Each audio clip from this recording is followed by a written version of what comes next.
FMC Fast Chat takes you inside the news so you can be in the know in 30 minutes.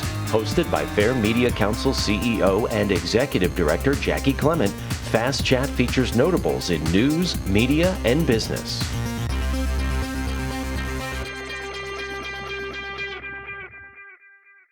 Thank you for joining us in this episode of FMC Fast Chat. We are honored to have with us Hall of Fame broadcaster and legendary news anchor Ernie Anastos, and all-around great guy. I should add that in right at the beginning. So Ernie, thank you so much for being with us. Jackie, I could say the same for you. You know, we've known each other for some time. You are a very special person. A lot of people, follow you and know what you do, but you really are. I commend you because I read a lot of the things that you send, a lot of the articles, a lot of the comments that you make. And I really respect you because you are tuned into what's going on in a very quick, changing, amazing industry. And I thank you very much for keeping us up to date. Well, thank you for that. That's very kind. But that industry is exactly what I want to talk to you about. Okay. Because you know news, you know broadcasting better than anybody. You may have actually set the standard for what the modern day anchor should be. I don't know if you realize that in the body of your work. How respected you are. But I want to talk to you, how you believe the industry has changed from the early days. But also, you're out with a new show. You were off the airwaves for a little bit, but now you're back with us. Yes. And I want to talk to you about this new show that you've got cooking. So wherever you want to start. Sure. Well, I'll start with your first question about how the industry has changed, and it really has. I'm dating myself, but I know you understand this. But I remember, when I first came to New York in 1978, we really only had the basic channels on the air. And, we were all doing extremely well. People were watching us. We didn't have that much competition. And it dramatically changed with everything that we've seen. From cable, my goodness, satellite to the internet and everything else that's followed suit, streaming, you name it. And it's just very, very different.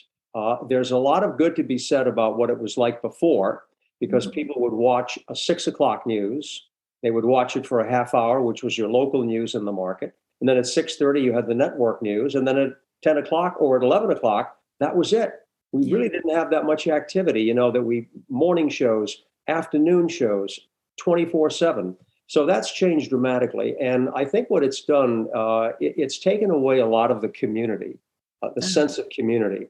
Yeah. When people would tune in, and when my parents would tune in, I was a kid, everybody would watch whatever it was, the Ed Sullivan Show at 9 o'clock on a Sunday night. Everybody would be watching a particular show at a given time. It was appointment watching.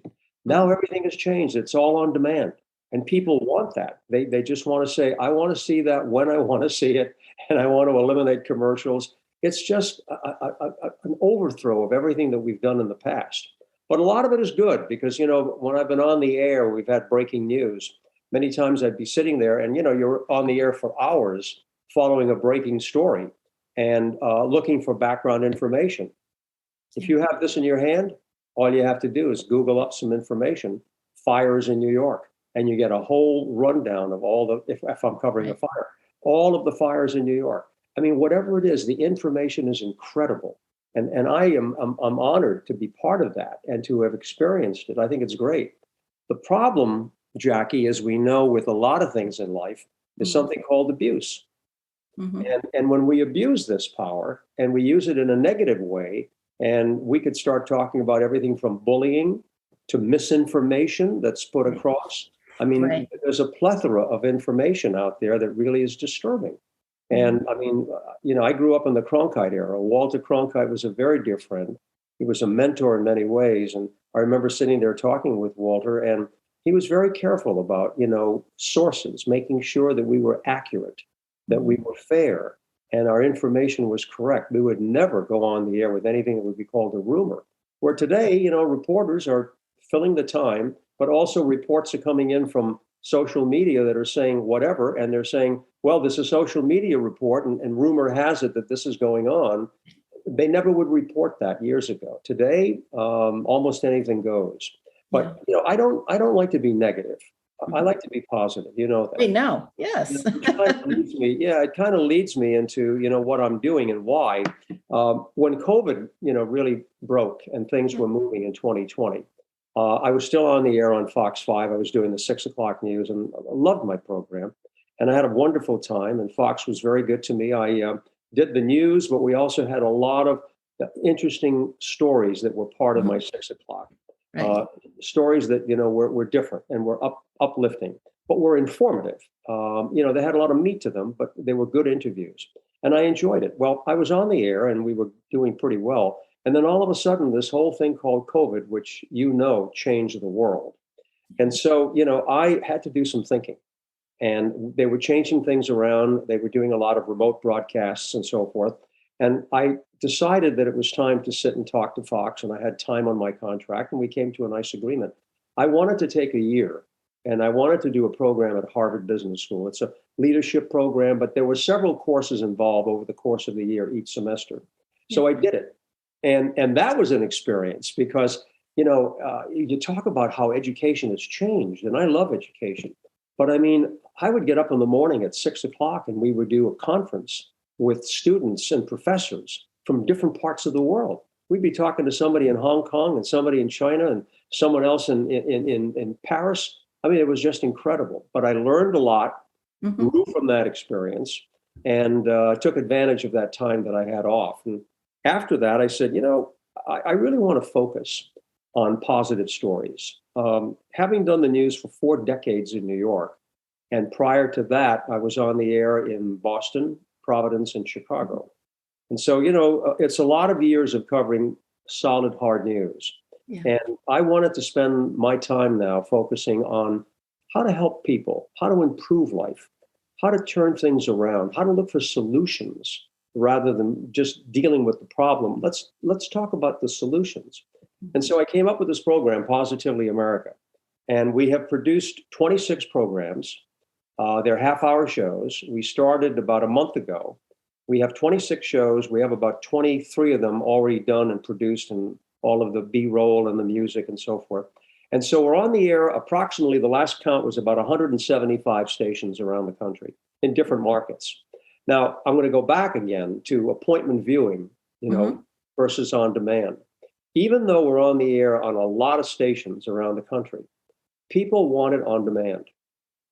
So we're finding that what we're doing now is we're negotiating to be on one of the main streaming services, because it's easy to tell somebody you're on, Hulu or whatever, because then everybody can watch you wherever they are and they can watch it when they want. So we're close to getting something done, and we'll announce that pretty soon. But it's nice to be on the air in all these different, markets around the country. But they're different time periods. Some have it on Saturday, others have it on Sunday. They're different time periods. But I like the show a lot. I do interviews with people talking about, lifestyle issues, education, family, the economy. But we talk about positive things. What are we doing now that's making things better? How can we improve? And I love doing the show. And they're all great people that I've had on the air before who are experts in their field. And it's just energizing for me to be on the air. And then at the end of the program, I give a little bit of my own motivational, minute and a half, or I start talking about, why we need to improve and how we can improve our lives, or having more contact with our family and understanding the news so we can share that with our children. So I love the show. And then on top of all of that, and I don't want to let anything out of the bag right now, but I'm working on something else that I've been asked to do that could be really interesting, involving media on a national basis. And it's exciting because it involves a lot of multimedia platforms, which, as you know, Jackie, this is your beat. This is the way everybody's going. There isn't just one thing you do now. You do a podcast, you do a radio show, you do television, you do out-of-home television, you do all kinds of things. But I love it. I love it. All right. I want to focus a little bit on the concept of positive news, because I know that's been an interest of yours for a while. How did that begin with you in particular? But also, I know, when people hear that concept, it's just, you can hear them breathe out, give a sigh of relief, because there's just so much negative news out there. Yeah. And, one of the things when you just go through the news throughout the day, there's just a balance that's off and it's missing. You can't give people just constant bad news, bad news, bad news. You have to give them some reason to look forward to tomorrow. Yes. So I think the concept of positive news may resonate now more than ever. Well, I agree with you. And I think when we're talking about positive, we also have to look at the definition of what we're saying. Mm-hmm. The last thing I would want to do is put down a lot of fine news organizations and friends of mine, colleagues, really serious broadcasters and journalists who care about what they do. And I applaud them. And I would never want to put them down for trying to do the best. They can't help the nature of the news. Yeah. But when you're trying to fill 24/7 or a number of newscasts on your station, you're looking for a lot of stories. And many times, when you're looking at a lot of the cable outlets, they have a hook on what the news story is, but then they get into this thing called discussion and opinion. And that's where people have a difficult time wondering, well, is that their viewpoint? Is that their, is it news or views? Mm-hmm. What is the difference here? News or views? And I think it confuses a lot of viewers. So when I talk about positive news, it started way back. I started when I was 16 years old. I worked at a little radio station in my hometown in New Hampshire, and I got a job as an announcer. And I was doing the weekends. I did newscasts. I did an interview program where I interviewed teenagers, and I was 16, and we had different high schools, and we would talk about little different issues that were going on and play their top songs. And so as I continued in the world of news and journalism, I always had that interest. So wherever I was working in Providence, Rhode Island, I was at the anchor man of the 11 o'clock news, but I had a program where I did interviews, and it was a once a week special. And I would bring in a newsmaker, and I'd bring in some young students, and they would help question the newsmaker. And everywhere I would be, I would always look for something to do positive stories, because I felt that was an expression of who I was, but also it was the balance. Yeah. Walter Cronkite once said to me, Ernie, and he had that fabulous voice, Ernie, let me tell you this now. And he said, we are watchdogs. We're not lapdogs, and we're not attack dogs. We're watchdogs. Our job is to bark, let people know what's going on, motivate them to listen, to do something if they want, to take some action if that's what they need to do, or just to be informed. But that's our job, to be watchdogs. So in my role as a person who looks for more positive stories, what I'm looking for, Jackie, is the balance. You have to know what's going on. You have to understand what the stories are of the day. I would never say, that doesn't belong on the air. Of course it belongs on the air. But I'm looking for a balance. Give me an alternative. And so what I'd like to do is to be able to just put stories on the air from wherever they happen to be about good things that are happening. And I'm talking about meaty stories, stories that have good information attached to them. I'll interview a specialist in the field. If it's a psychologist, we'll talk about, whether it's older people dealing with dementia or Alzheimer's.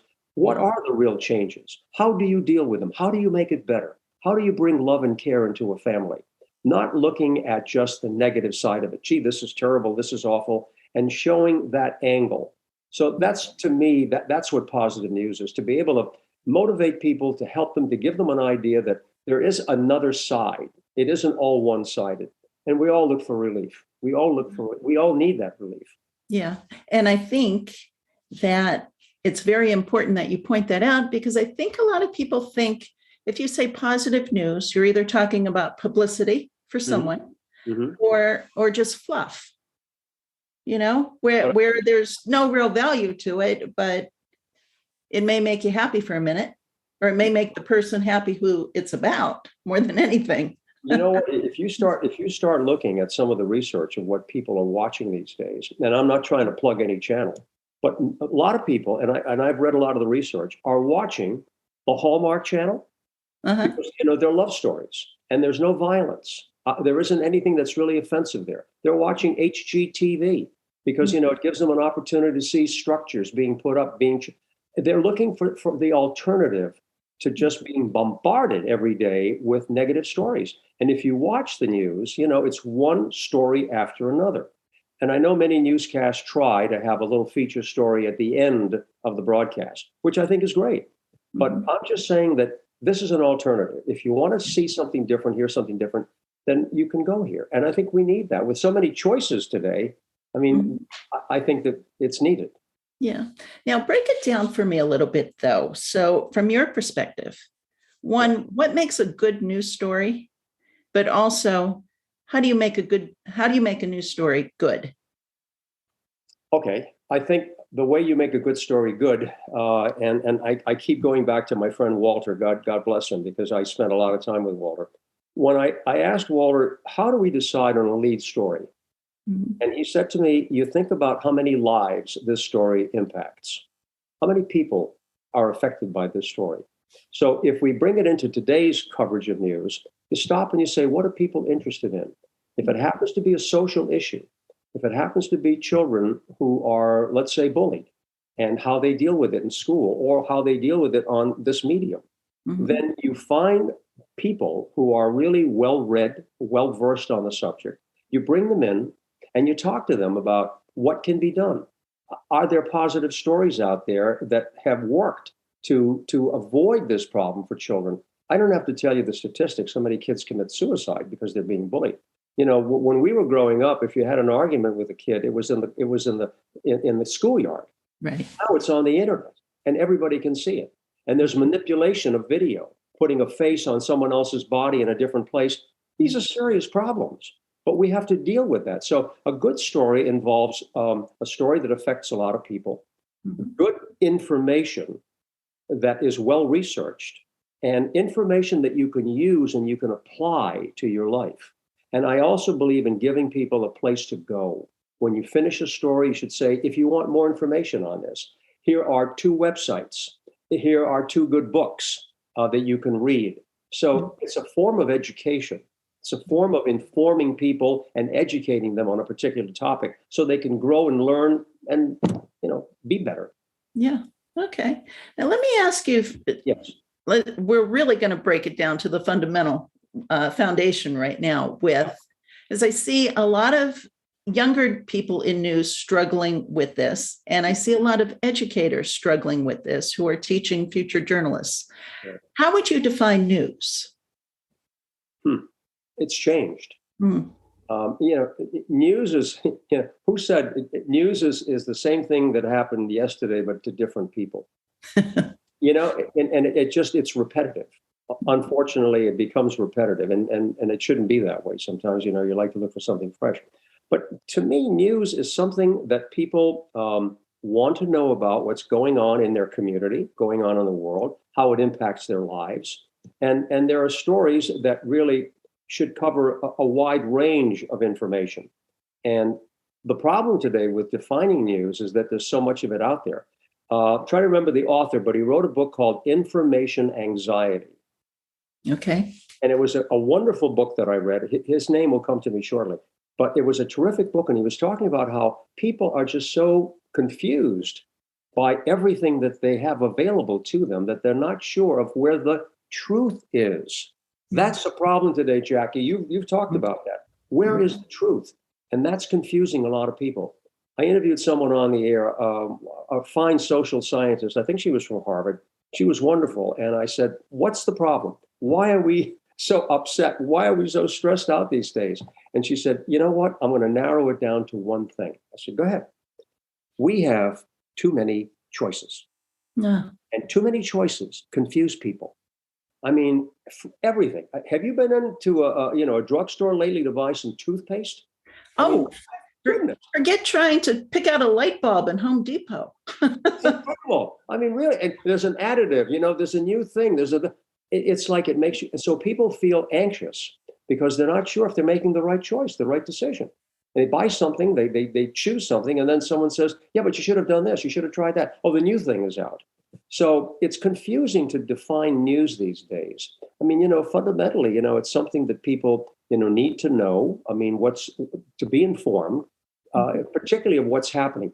If you also look at choices that people are making because of everything that we have, But if you go to any television home and you say, what are you watching? They watch their local news channels in any city, local news. They'll end up watching some network cable channels, and then they choose, whatever it is, home shopping, as I mentioned, HGTV. It's a handful, but everybody wants to know what's going on in their community. And can I say one thing about local news? Absolutely. I've spent, my lifetime doing the news in New York and in other markets. I have to applaud local news. And the reason I say that is because all the years that I've been in it, and today as I observe it, we deal with just the stories in facts and information. You really don't see opinion on a local newscast. You don't. It's just information. It's facts. It's what's going on. It's the news. It's the weather. It's the sports. It's a little talk in between, but it's a pretty clear view of what's going on. If I'm traveling and I'm in some other city, I'll watch a local newscast because especially now, it's not just the local news because they will put in national and international stories, but it's just clear cut reporting. And I'm proud of that. I really think that the local stations do a great job by being a good source for just information and nothing more. Yeah. And it's necessary training for if they decide to go to network, right. How to report, how to find a source, how to check facts. Yeah. One of the things too that, I've always been interested as you know, in positive, but also children. And I've written 2 books. One was The History of Teenagers in America, which was called Twixt, Teens Yesterday and Today. I loved that book back in 1983. It was just a wonderful book, Fashion, Fad, and Lifestyle of the American Teenager. And then I did another book called, it was called Ernie and the Big News, The Adventures of a TV Reporter. And with a charity called St. Francis Pantry's Food Shelters in New York. We went out and we donated over 15,000 books to schools in New York, elementary schools. We would get 400 or 500 children in an auditorium, and I would read a little bit of the book, but I would talk about, more than anything, I would talk about their career. What do they want to do with their life? When I asked them about the news in the very beginning of my speech, I'd say, do you want to be on the news someday? And some kids, would say, yeah. I would say that at least once or twice in all these auditoriums, we probably went into at least 25 schools in New York. You know how many kids would say, well, you got to kill somebody to be on the news? Yeah. Do you realize what they said? That really frightened me. When I heard that, I said, I can't believe this. Because you think you have to do something bad to make the news. And I said, wait a minute, kids. We need to reward good behavior. People who are doing good things, not necessarily, saving the cat from the tree. People who are really digging into their community, wherever they happen to be, and just doing something good. And so that's another part of the positive news that I'm talking about. Let's have a balance. Let's reward good behavior, not always bad behavior, because they're the ones that become the stars. They're the ones that get the contracts. They're the ones that make the money. They're the ones that get the stardom. There's something wrong with that. I think you might agree with me, Jackie. Oh, I definitely agree with you. I do want to touch on one element here, which is because we've gotten so internet focused and internet driven. A lot of times when we talk about news, we talk about how anyone, anywhere can be their own news outlet now, because all they have to do is establish a website. Sure. As long as they have internet access, they can claim that they're anyone, anywhere, saying anything. I want to touch you, though, in broadcasting, to get on as many stations as you did. Right. Keeping in mind that you have a reputation and a knowledge of the business and the ability to go out there and say, I'm doing a show, and people know who you are. How tough is it for you to get on those stations? On the stations that I'm on now with my program, it wasn't that difficult. I started with Gray Television, a fine company, and they set me up. We started with, I think, 50 stations or so. They also work with a company called Telco. They're out in Santa Monica. And he's a former reporter, Alex Payan, wrote a book about his time in Iran with the hostages. And he has his own company now. So he works with Gray, and he's added more stations. So it's 175 and counting. It'd probably go up to about 225. The reason that the stations are taking it is because it's good content. Mhm. Stations want content, but they're looking for good content. And this is a solid program for many reasons. The information is good. A lot of it is evergreen, so it Mhm. isn't dated. It's extremely well produced and it looks professional. The set is great. Everything about it is first class. So when Mhm. they look at a show like that and they say, this has all the key elements of a good program, they take it. So Yeah. it wasn't that difficult. And I also think, and I'll say that in a humble way, and you know how I feel about this. I think when they look at me and they look at my reputation, they look at the quality of my work, and the kind of awards that I've won over the years and the reputation. I think they say, well, this is a quality guy, and if he's doing something, it has to be pretty good. And I Mhm. think that helps. Credibility is, there's something about credibility. My God, I gave a commencement speech a couple of times. Marist College, wonderful school, New York Institute of Technology, Manhattanville, a lot of different colleges. And I remember giving a speech to these young people, and I said, you're all going out into the world, and you're starting your career, you're starting your life. And this is a story about a young person who was talking to a mentor. And the mentor said, okay, when you go out there, you're going to be dealing with a lot of the things that we all deal with. Some will be unique to you, but there are fundamental things that you will deal with in your life. And think of them as balls that you're juggling in the air. Okay? And there are 5 of them, 5 balls. What are they? Work, family, friends, health, and reputation. Now, let's talk about your work, the work ball. That's a rubber ball and it's going to bounce, and you may have a good time and things are working out. And then all of a sudden, you level off and things aren't so good. You might get fired. Things may not work out for you. But somehow that rubber ball is going to bounce and you're going to find your way. I want you to give it 300%. Whatever your career happens to be, passion, give it all you've got to excel and do what you were meant to do. I think that's important, your work. But that's a rubber ball. Mm-hmm. Family, friends, health, and reputation. They're glass balls. Ah. You drop one of those balls. You can chip it or you can shatter it. Where do you put your values? Be careful of those 4 glass balls because they're so important in your life. And I think that's an important lesson for young people to learn. You can go after your career, you can do it, but don't sacrifice who you are, your values, your purpose, your sense of dignity, and your reputation. For what? For just the money, for just the glory of being on there?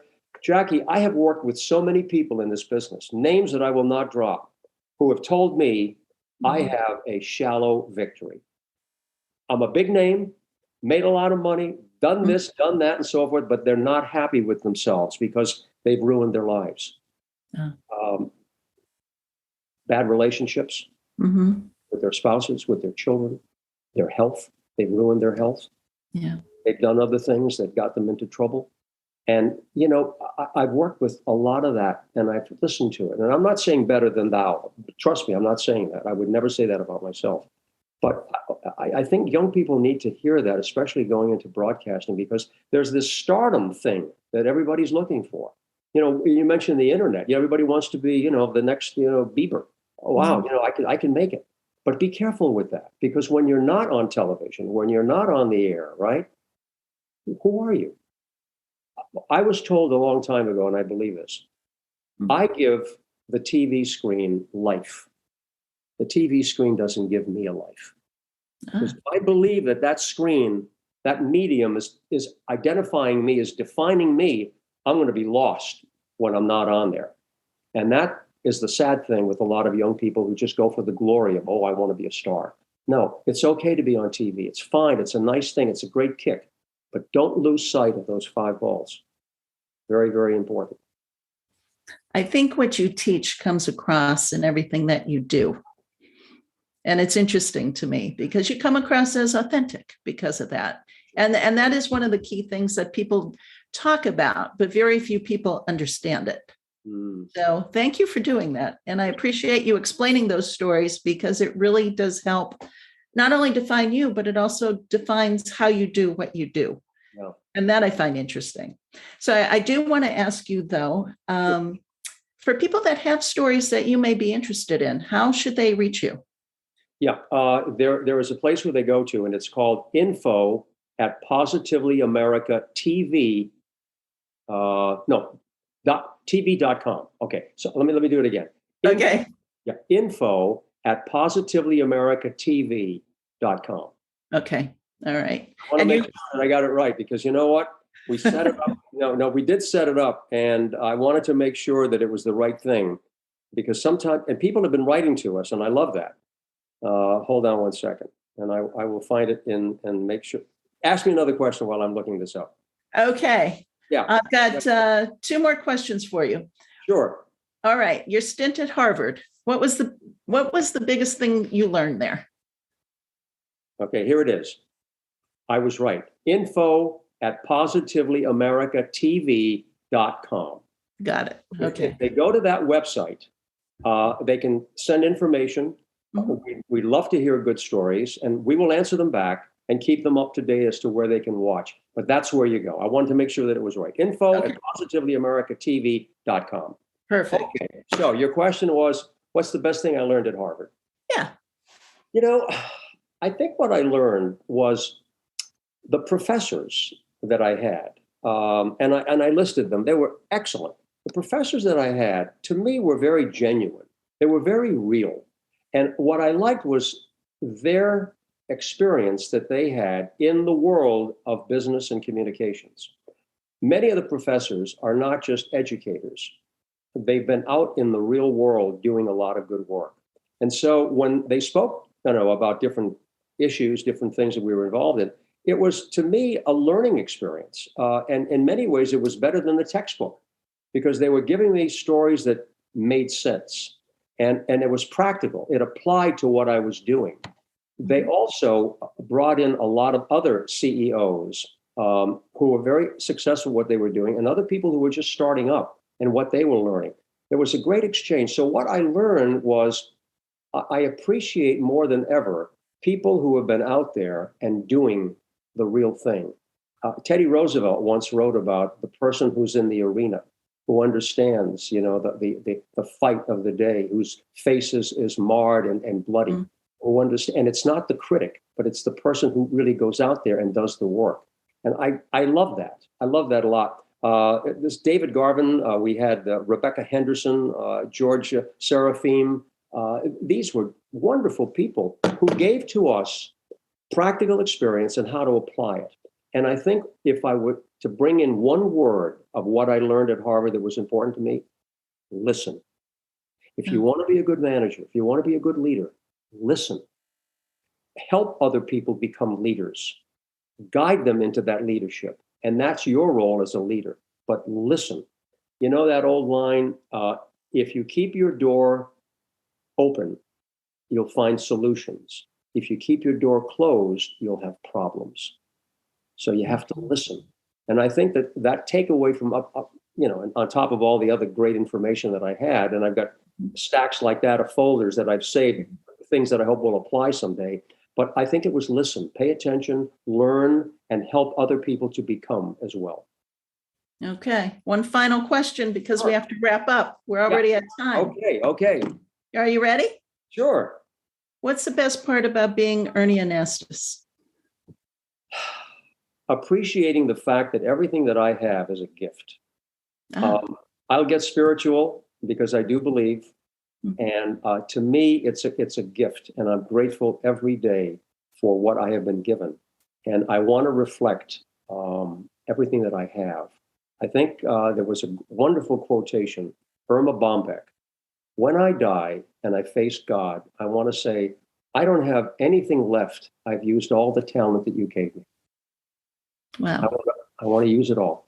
And I'm still working at it. I may age, but I'll never be old, because I really think like a young person. Greek philosopher said, I have a wish to die young, but as late in life as possible. There you go. Jackie, I'm still 17 years old working at that little radio station back in New Hampshire. The Fair Media Council is a 501c3 nonprofit organization advocating for quality news and working to create a media-savvy society. For more information about the Fair Media Council and upcoming Fast Chat shows, check out fairmediacouncil.org.